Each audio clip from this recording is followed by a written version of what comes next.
बिस्मिल्लाहिर्रहमानिर्रहीम। अस्सलाम वालेकुम इस्लामिक टीचर के प्यारे दोस्तों, हम उम्मीद करते हैं कि आप खैरियत से होंगे। हमारी दुआ है कि अल्लाह पाक आपको खैर व आफियत से रखे। प्यारे दोस्तों, खाने काबा को अल्लाह का घर यानी बैतुल्लाह के नाम से भी जाना जाता है और ये मकाम मुसलमानों के लिए इंतहाई ताज़ीम और तकरीम का हामिल है। और इसकी तकरीम क्यों ना हो कि ये सरजमीन पर अल्लाह का पहला घर है। इस घर के साथ बहुत से मौजज़ात जुड़े हैं, लेकिन आज हम खाने काबा की जो खास बात आपको बताने जा रहे हैं वो ये कि आखिर खाने काबा के ऊपर से जहाज और परिंदे क्यों नहीं गुजर सकते। तो आज की वीडियो में हम आपको इसी हवाले से हकाइक बताएंगे और इसके पीछे क्या वजूहात हैं, और इसके अलावा आपको ये भी बताया जाएगा कि क्या खाने काबा जमीन के बिल्कुल दरमियान में मौजूद है और जदीद साइंस इसके बारे में क्या कहती है। इस बारे में मुकम्मल तफसील जानने के लिए आपसे इल्तमास है कि वीडियो को आखिर तक जरूर देखिएगा। और अगर आप हमारे चैनल इस्लामिक टीचर की वीडियो पहली बार देख रहे हैं और अभी तक आपने हमारे चैनल को सब्सक्राइब नहीं किया तो हमारी आपसे गुजारिश है कि आप हमारे चैनल को जरूर सब्सक्राइब कर लें और साथ ही लगे बेल के बटन को भी प्रेस कर लें ताकि आपके पास फ्यूचर में हमारी अपलोड होने वाली मजीद इस्लामिक और मालूमाती वीडियोस का नोटिफिकेशन बर वक्त मिलता रहे। प्यारे दोस्तों, हम आपको ये भी बताएंगे कि खाने काबा के ऊपर से जहाज ना गुजरने के पीछे क्या वजूहात हैं, लेकिन इससे पहले आपको ये बताते चलें कि इस दुनिया में कोई ऐसी जगह नहीं जो खाने काबा की तरह मुकद्दस और मरकजी हैसियत रखती हो। ये मकाम सऊदी अरब में वाक़े वादी हिजाज में वाक़े है। रोजाना हजारों अफराद 24 घंटे खाने काबा का तवाफ करते हैं। करोड़ों मुसलमान इस मकाम को अपना किबला तस्लीम करते हुए इसकी जानिब रुख करके 5 वक्त की नमाज अदा करते हैं। खाने काबा मुकब की शक्ल में तामीर होने के साथ साथ तारीख के आईने में एक इंतहाई खास मकाम का हामिल भी है। दोस्तों, आपको खाने काबा के चंद पहलुओं के बारे में बताते हैं। याद रहे कि खाने काबा का हर पहलू ऐसा है जो कि ईमान अफरोज है और इसके बारे में सुनकर हर मुसलमान के दिल में ईमानी कैफियत उभरती है।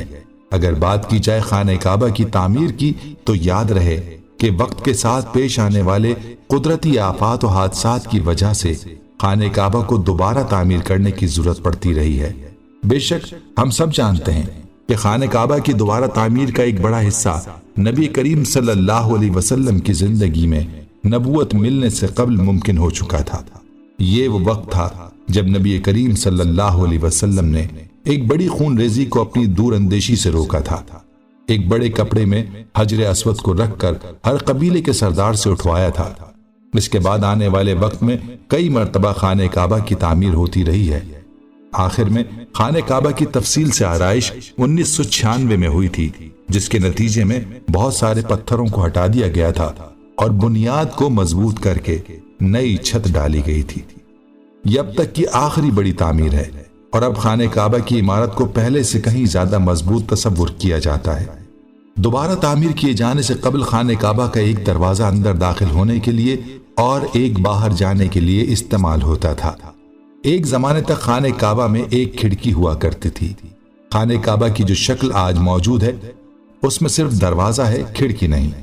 याद रहे कि हजरत इब्राहिम अलैहिस्सलाम का कायम करदा बैतुल्लाह बगैर छत के एक मुस्ततील नुमा इमारत थी, जिसके दोनों तरफ दरवाजे खुले थे जो सतह जमीन के बराबर थे, जिनसे हर खास व आम को गुजरने की इजाजत थी।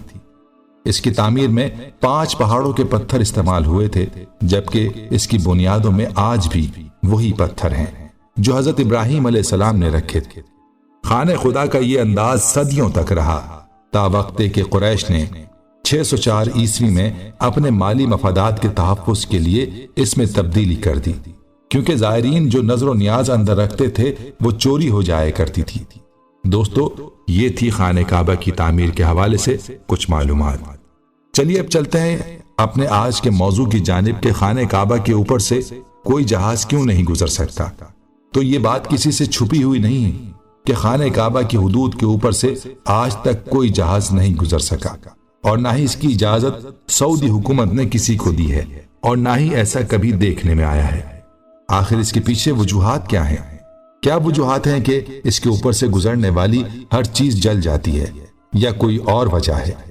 तो हम आपको ये भी बताते हैं لیکن اس سے پہلے ایک اور سوال پر بات کرتے ہیں جو اکثر لوگ پوچھتے رہتے ہیں، اور وہ سوال یہ ہے کہ کیا خانہ کعبہ زمین کے سینٹر میں موجود ہے؟ تو یاد رہے کہ زمین ایک بیضوی یعنی انڈے نما شکل کی ہے، اور کسی بھی بیضوی نما چیز کا کوئی سینٹر نہیں ہوتا۔ اگر زمین فلیٹ ہو تو اس کا سینٹر دریافت کیا جا سکتا ہے، لیکن ایک گول چیز کا کوئی سینٹر نہیں ہوتا۔ جب آپ کسی بھی گول چیز کو دیکھتے ہیں تو اس کا درمیانی نقطہ تبدیل ہو جاتا ہے۔ یہی وجہ ہے کہ اس کا کوئی یقینی سینٹر نہیں بنا سکتے۔ اسی لیے اگر یہ کہا جائے کہ خانہ کعبہ اس زمین کے سینٹر میں موجود ہے تو یہ درست نہیں ہے۔ البتہ زمین کو بنانے کے لیے جو ٹکڑا سب سے پہلے بنایا گیا تھا، آج وہ ٹکڑا سعودی عرب کہلاتا ہے۔ یہ بات سائنسی اعتبار سے بھی درست ثابت کی جا چکی ہے۔ تو چلیے اب چلتے ہیں اپنے پہلے سوال کی جانب کے خانہ کعبہ کے اوپر سے کوئی جہاز یا پھر کوئی پرندہ گزر سکتا ہے؟ تو دوستو، آپ نے کئی بار یہ سنا ہوگا کہ خانہ کعبہ کے اوپر سے ایک جہاز یا پرندہ گزرا جو کہ جل گیا یا تباہ ہو گیا۔ یاد رہے کہ یہ باتیں سننے میں تو اچھی لگتی ہیں، مگر ان کے پیچھے کوئی تاریخی حقیقت نہیں ہے۔ اہم بات یہ ہے کہ کیا واقعی خانہ کعبہ کے اوپر سے کسی بھی جہاز کو گزرنے کی اجازت نہیں دی جاتی؟ تو یاد رہے کہ سعودی حکام اور سعودی ایوییشن نے سختی سے پابندی لگا رکھی ہے کہ کسی بھی قسم کا کوئی جہاز مکہ مکرمہ یا حجاز کی سرزمین کے اوپر سے نہیں گزر سکتا۔ اس کی عام وجہ یہ ہے کہ جو بھی عازمین جو حج اور عمرے کے لیے جاتے ہیں، ان کا جہاز سب سے پہلے ریاض لے جایا جاتا ہے، اور ریاض سے لوگوں کو بسوں اور ٹرینوں میں لے کر جاتے ہیں۔ اس کی بڑی اور پہلی وجہ یہ ہے کہ اللہ پاک نے قرآن مجید میں غیر مسلموں کو پاک سرزمین میں داخل ہونے پر پابندی عائد کی ہے، اور بہت سی آیات بھی موجود ہیں جو یہ ثابت کرتی ہیں کہ مشرکین مکہ اور مدینہ میں داخل نہیں ہو سکتے۔ اس لیے کسی بھی مسافر طیارے کو حجاز کی سرزمین میں داخل ہونے سے روکا جاتا ہے، کیونکہ ہو سکتا ہے کہ ان مسافروں میں کوئی غیر مسلم بھی موجود ہو، اور یہی وہ وجہ ہے کہ سرزمین حجاز کو دنیا بھر کی تمام ایئر لائنز کے لیے نو فلائی زون قرار دیا گیا ہے۔ دوسری طرف جن علاقوں میں آئل ریفائنریز موجود ہوتی ہیں، وہاں بھی کسی فلائٹ یا جہاز کو گزرنے کی اجازت نہیں ملتی، کیونکہ اگر کوئی جہاز وہاں گر گیا تو ایک بہت ہی خوفناک دھماکہ ہوگا۔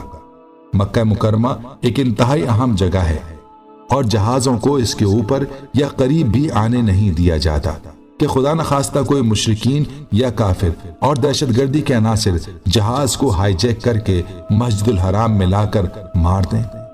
سعودی حکومت نے بھی پوری دنیا کو وارننگ جاری کی ہوئی ہے کہ اگر کسی نے بھی ایسا کرنے کی کوشش کی تو میزائل مار کر وہ جہاز تباہ کر دیا جائے گا۔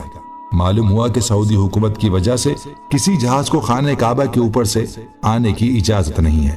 اگر حقیقی معنوں میں سوچا جائے تو جہاں مکہ میں مسلمان عبادت کرتے ہیں، اگر کوئی جہاز وہاں سے گزرے تو مسلمانوں کی عبادت میں خلل پیدا ہو جائے گا، اور جہازوں کو اوپر سے نہ گزرنے دینے کی ایک وجہ یہ بھی ہو سکتی ہے۔ دوستو، یاد رہے کہ ابھی تک تو نہ ایسا واقعہ ہونے دیا گیا ہے اور نہ کبھی دیکھا گیا ہے کہ کوئی جہاز گزرا اور جل گیا یا تباہ ہو گیا۔ اللہ تعالیٰ سے دعا ہے کہ اللہ ہمیں دین کی سمجھ نصیب فرمائے اور اس کے مطابق زندگی بسر کرنے کی توفیق عطا فرمائے، آمین۔ پیارے دوستو، ہم یہ امید کرتے ہیں کہ آپ کو ہماری آج کی یہ ویڈیو ضرور پسند آئی ہوگی۔ اگر آپ کو ہماری آج کی یہ ویڈیو پسند آئی ہے تو آپ سے گزارش کرتے ہیں کہ آپ ہمارے چینل اسلامک ٹیچر کو ضرور سبسکرائب کر لیں، اور ساتھ ہی لگے بیل کے بٹن کو بھی پریس کر لیں تاکہ آپ کے پاس ہماری آنے والی مزید معلوماتی ویڈیوز کا نوٹیفیکیشن بر وقت ملتا رہے۔ سبسکرائب کے ساتھ ساتھ ہماری ویڈیوز کو لائک بھی کریں اور اپنی قیمتی رائے کا اظہار کمنٹس میں ضرور کریں۔ کمنٹس میں آپ اپنے سوالات بھی ہم تک پہنچا سکتے ہیں۔ اللہ تعالیٰ آپ کو اپنے حفظ و امان میں رکھے، آمین۔